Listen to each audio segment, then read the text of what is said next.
Bonjour à tous, bienvenue dans cette présentation sur les grandes lignes de la taxation des plus-values. Nous vous présentons ici les aspects les plus importants de cette nouvelle législation. Nous vous expliquons quel est l'impact pour vous en tant qu'investisseur, quels sont les choix que vous pouvez faire en tant que client et de quelle manière la banque vous soutient dans cette démarche. Qu'est-ce qui a changé depuis le 1er janvier 2026 ? À qui s'adresse cette taxe ? De quel produit est concerné ? De quelle manière est-elle calculée et perçue en pratique ? Je pose la question à Nicolas Roberti, le responsable juridique et fiscal chez CBC Banque et Assurances. Nicolas, que signifie concrètement la taxe sur les plus-values ? Bonjour Arnaud. Alors effectivement, depuis le 1er janvier 2026, il existe une taxe de 10% sur les plus-values. Très concrètement, qu'entend-on par plus-value ? Eh bien, il faut donc réaliser une vente d'un produit avec application d'une plus-value, par exemple sur des produits tels qu'une obligation, une action, un fonds ou même des produits d'assurance. Alors, comme je l'ai dit, elle ne s'applique qu'à partir du 1er janvier 2026, ce qui signifie que les plus-values antérieures ne seront pas considérées dans cette nouvelle taxe. Alors, vous n'avez sans doute pas perdu de vue que la loi n'était pas encore entrée en vigueur. Elle va très prochainement être votée, mais sera quand même d'application dès le 1er janvier 2026. Et Nicolas, à qui s'adresse cette taxe ? Alors, cette taxe s'applique à deux groupes particuliers. D'une part, les particuliers qui résident en Belgique et qui remplissent une déclaration à l'impôt des personnes physiques. Et d'autre part, un second groupe, les personnes morales telles des fondations privées ou des ASBL qui sont soumises à l'impôt des personnes morales. Il existe une exception par rapport à celles qui peuvent donner une attestation qui vous donne droit à une déduction fiscale. Vous aurez compris que les autres catégories ne sont pas visées, ce qui signifie que les non-résidents ne sont pas concernés par cette taxe et également que les sociétés ne sont pas visées non plus. Nicolas, quels sont les produits concernés ? Alors, cette loi a un champ d'application très très large et vise un grand éventail d'actifs différents. On peut d'abord parler de tous les actifs financiers tels que les actions, les fonds, les obligations, les ETF, les swaps. Et donc on a un champ d'application très large sur les actifs eux-mêmes. On vise également tout type d'assurance, épargne et assurance d'investissement, sans oublier les cryptoactifs, lors d'investissement et les devises. Alors, il est important de comprendre qu'on ne vise pas que les actifs qui sont détenus en Belgique, mais également les actifs qui sont détenus à l'étranger. Enfin, on vise les actifs cotés et non cotés. Donc on peut estimer que c'est très très très large. À l'inverse, certains actifs ont quand même été exclus parce qu'ils permettent de profiter de certains avantages. Ce sont ici les actifs du deuxième et troisième pilier, comme l'épargne pension, l'épargne à long terme et l'assurance groupe.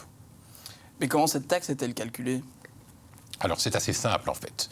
Il suffit de prendre en considération la valeur de revente qu'on diminue de la valeur d'acquisition. Comme je l'ai dit, cette nouvelle législation ne s'applique qu'à partir du 1er janvier 2026, ce qui signifie que nous regarderons la valeur d'acquisition à la date du 31 décembre 2025. Et comment fonctionne le principe d'exonération ? Eh bien, chaque contribuable a droit à un montant d'exonération à concurrence de 10 000 € par année indexé.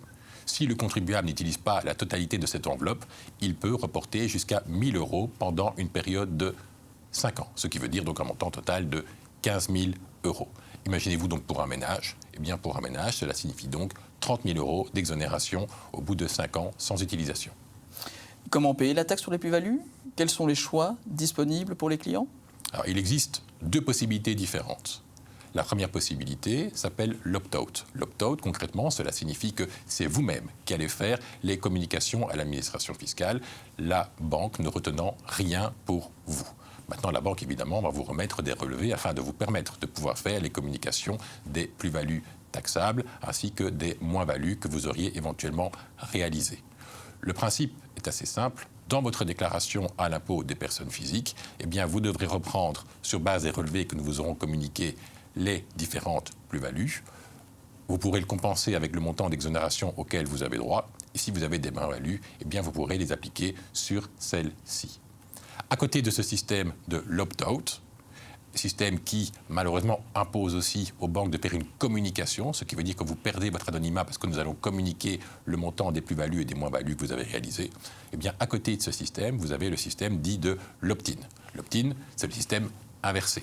Cela signifie que c'est la banque, cette fois-ci, qui va retenir pour vous les 10% et qui va verser anonymement, c'est important de dire anonymement, ce montant à l'administration fiscale. Concrètement, cela signifie donc que si vous ne faites rien, c'est ce choix-là d'office qui va être appliqué pour vous et vous n'aurez rien à faire, sauf si vous le désirez. Alors, quand est-ce qu'on pourrait le désirer ?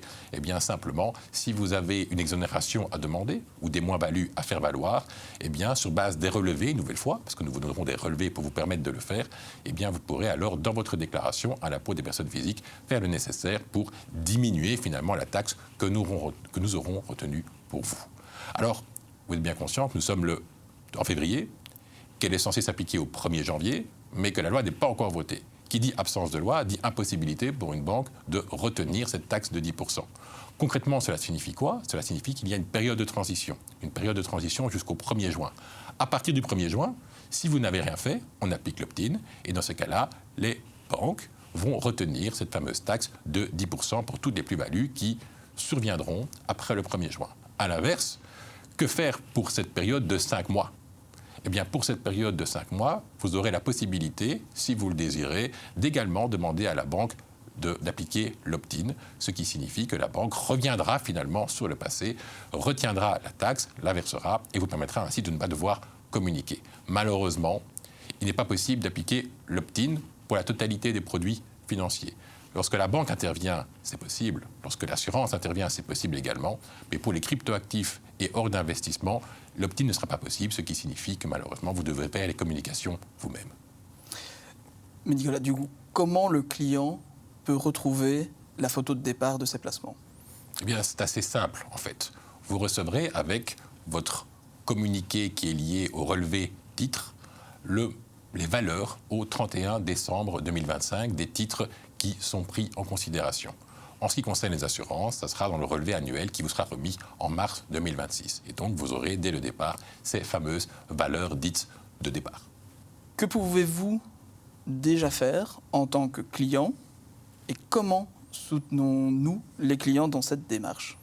Eh bien, c'est reparler une nouvelle fois de l'opt-in et de l'opt-out. Si vous ne faites rien, eh bien, la banque va retenir l'opt-in. Comme expliqué, elle va elle-même faire le nécessaire pour retenir, prélever, transférer anonymement et vous permettre de faire le nécessaire lors de votre déclaration à l'impôt des personnes physiques via le relevé et ainsi vous permettre de communiquer vos moins-values et vos exonérations pour ne pas payer un surplus de taxation. Et donc, c'est une solution simple parce que vous ne devez rien faire. Alors, vous ne devez rien faire, évidemment, pour la période qui court à partir du 1er juin. Pour la période qui court avant le 1er juin, vous ne devez rien faire non plus, car c'est la banque qui elle-même va prendre contact avec vous afin de vous demander si vous voulez appliquer cet opt-in pour les 5 premiers mois. À côté de cela, vous avez l'opt-out. L'opt-out, vous pouvez le choisir immédiatement. Vous ne devez pas attendre. Par contre, c'est un choix que vous devez poser. Comment est-ce que vous pouvez le poser ? Eh bien, simplement en allant soit dans votre agence, soit dans votre mobile, soit dans votre touch, et vous faites le choix de l'opt-out. Comme je l'avais précisé, attention que l'opt-out nous oblige, nous, à transférer des informations à l'administration fiscale. Et donc, vous recevrez un relevé pour permettre de faire le nécessaire, mais l'administration fiscale aura également un relevé. Alors, si vous avez des questions supplémentaires, car la matière est vaste, vous pouvez toujours aller sur le site de notre banque qui contient un grand nombre d'informations complémentaires. Un tout grand merci, Nicolas, pour ta clarté. C'est ainsi que s'achève cet entretien sur la taxe des plus-values. Nous espérons que vous avez eu des réponses suffisantes. Si vous souhaitez avoir des informations complémentaires ou la mise à jour, n'hésitez pas à vous rendre sur le site de la banque. Merci et à bientôt. Au revoir. Au revoir.